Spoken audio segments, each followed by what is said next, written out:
Bom, os alternadores ou geradores de corrente alternada. Eles, diferentes dos dínamos, eles produzem a nossa corrente aqui, né, em ciclos, aquela ondulação que a gente já está acostumado. Aqui tem a figura de um alternador, aí, igualzinho que você tem aí no seu carro, por exemplo. Então, vamos lá? Qual que é a constituição, basicamente, dele? A gente vai ter um campo rotativo, o campo vai girar, não. A formação desse sistema permite que o campo, vamos dizer assim, magnético, que rotacione ali em volta. Vocês vão entender como isso funciona mais para frente. Bom, a gente tem alguns tipos. A gente pode se classificar de diversas maneiras. Primeiro, pelo modo de excitação. O gerador de corrente contínua com acoplamento direto. Esse sistema consiste de um gerador de corrente contínua fixado no mesmo de um gerador de corrente alternada. Então você está utilizando aqui um sistema igual. E pela transformação e retificação do sistema CA.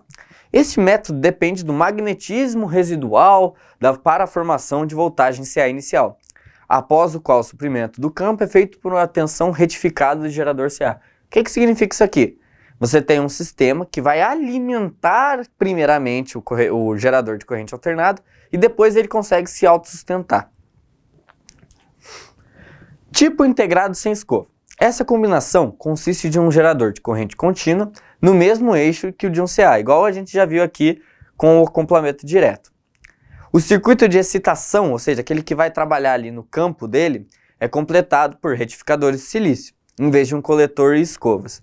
A maioria das aeronaves modernas usa um sistema de alternador sem escova. Ele é mais eficiente porque não tem as escovas para se desgastar ou centelhar em altitudes elevadas ou rotações elevadas. A gente pode classificar os alternadores, que é um método mais comum do que o anterior, pela quantidade de fases. Monofásico, bifásico ou trifásico. O que é um sistema monofásico? É o 110 da sua casa. É a presença de uma fase e um neutro. O que é um sistema bifásico? É o 220, que é a chegada de duas fases na sua tomada. E o trifásico? É a chegada de 3. Só que qual é a diferença desse sistema para o sistema que você vai ter fora, por exemplo? Aqui a gente está trabalhando com uma corrente alternada que vai rotacionar no interior ali do seu gerador. Você vai entender como isso funciona. O alternador monofásico. O alternador monofásico ele possui um estator constituído de vários enrolamentos em série. Vai lembrando um pouquinho do que a gente já viu lá em eletricidade básica. Formando um único circuito no qual é gerado a tensão de saída. O estator possui 4 peças polares. Lembra que a gente podia ter um campo, 2? Aqui no caso a gente vai ter 2 campos normais, né? O rotor possui 4 polos adjacentes de polaridades opostas. À medida que o rotor gira, as tensões CA são induzidas nos enrolamentos do estator. Como que isso funciona, professor? Vamos lá. Você tem esses polos, então, que são diferentes do que está aqui no seu conjunto rotativo. E à medida que ele vai rotacionando, é como se cada vez que passa, por exemplo, um norte por este ímã que temos aqui, ele gerasse uma parte da onda. Temos 4 polos, então a gente tem as 4 partes da onda. É assim que ele vai funcionar. Ele vai funcionar como um sistema só. Por isso ele é monofásico. Ele só vai conseguir gerar uma fase por vez. Ou melhor dizendo, uma única fase no seu ciclo completo.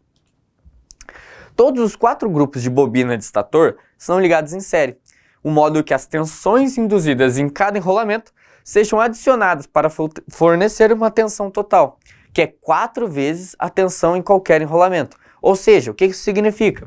Se eu tenho 0,25 volt aqui, eu vou ter 4 vezes mais lá. Alternador bifásico. Bom, se no primeiro nós tínhamos um enrolamento em série, o que vai acontecer aqui agora? Os bifásicos eles possuem 2 ou mais enrolamentos monofásicos, espaçados simetricamente ao redor do estator. Tá, beleza. Então ele vai...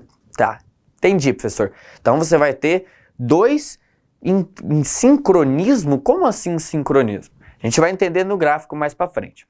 No alternador bifásico, existem 2 enrolamentos monofásicos espaçados fisicamente, de tal modo que a tensão em CA induzida em um deles está defasada de 90 graus, ou seja, está atrasado.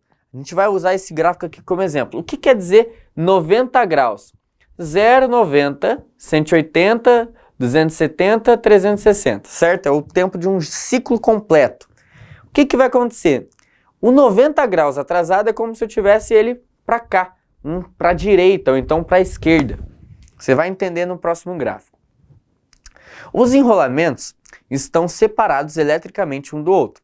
Quando o enrolamento está sendo cortado por um fluxo máximo, que é quando as linhas estão sendo mais cortadas, aquela varredura que a gente já viu lá atrás, o outro não está sendo cortado por nenhum fluxo. Está em paralelo, né? Está paralelo com as linhas de campo, não está cortando nada. Essa condição estabelece uma relação de 90 graus entre as duas fases. Entende o que está acontecendo? A gente tem os enrolamentos que estão espaçados um do outro. Quando um está lá no ponto máximo, o outro está lá no zero. Esse problema causado vai fazer essa defasagem de um alternador. Aqui no caso a gente está usando o exemplo do gráfico do trifásico, mas ao invés de você ter 3 fases no anterior, você teria 2, mas a ideia é a mesma, você vai ter esse atraso de um para outro. Aí aproveitando que a gente já está aqui no trifásico, vamos entender. As 3 tensões estão espaçadas de 120 graus e são similares às tensões que seriam geradas por 3 alternadores monofásicos, cujas tensões estão defasadas de 120. O que estão acontecendo aqui? Aqui a gente consegue utilizar as 3 fases, consegue utilizar 2. Aqui é a gente junção. Como ele fala ali no texto, você teria um efeito igual se você tivesse 3 geradores, ou melhor, 3 alternadores monofásicos. É a mesma coisa que você tivesse 3 desse cara aqui funcionando ao mesmo tempo. Só que aqui você consegue as 3 ao mesmo tempo. A gente pode ligar de maneiras diferentes. O que a gente vai entrar aqui é o conceito do estrela-triângulo, que é muito importante você tentar absorver um pouquinho, porque lá em motores a gente vai precisar desse conhecimento. O que é isso aí? A gente pode ligar de 3 maneiras distintas, sendo a junção estrela, onde se tem-se um ponto de fase em comum, a carga é ligada através de 2 fases em série.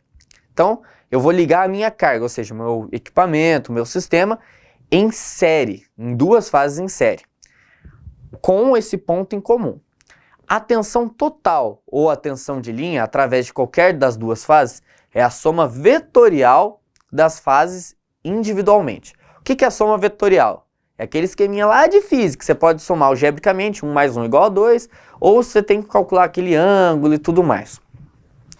Em condições equilibradas, a tensão de linha é 1,73, isso é bom você guardar, isso aqui é importante, vezes a tensão de fase, ou seja, a tensão de saída do seu sistema é 1,73 vezes a cada fase que você tem ali.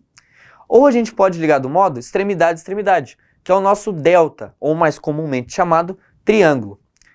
Numa ligação em delta, as tensões são iguais às tensões de fase. As correntes da linha são iguais à soma vetorial, e a corrente é 1,73 a corrente de fase. Ah, professor, o que muda de um para o outro? É como se você tivesse um sistema em série e outro em paralelo. Você vai ter 1,73 vezes a tensão e o outro 1,73 a corrente. A ligação aqui em estrela, que a gente costuma chamar. Você percebe que as fases estão ligadas em um ponto em comum, esse ponto central. E para ligar na carga, nosso AC aqui, nós temos sempre 2 em série. Como assim, professor? Vamos lá, esse nosso RAB, por que ele leva esse nome? Quais são as fases que estão em série? A e B. Se você fechar esse circuito aqui, você vai ter o A e o B em série. O BC, você tem os enrolamentos B e C. Entendi, professor. Então vai ser sempre de 2 em 2? Sim, sempre de 2 em 2. Já na ligação em triângulo ou delta, o que vai acontecer? Cada um vai estar no seu respectivo ponto, vamos dizer assim, na sua respectiva carga. Então você vai ter o enrolamento B para carga A. B aqui, esqueçam aqui, está invertido, tá? Aqui é B e aqui é o A. Então, para cada ponto ali, você vai ter o seu ponto específico. O C tá para o enrolamento C. Essa é a diferença. Aí a gente entra naquela. Um é a tensão e o outro é a corrente. Você tem que gravar isso daí. Por que que eu digo que isso vai ser importante lá na frente? Porque lá na frente a gente vai ver que para dar partida em motores, a gente pode ter ligações em estrela ou em triângulo, e cada uma vai ter uma característica diferente com relação a pico de tensão e a pico de corrente.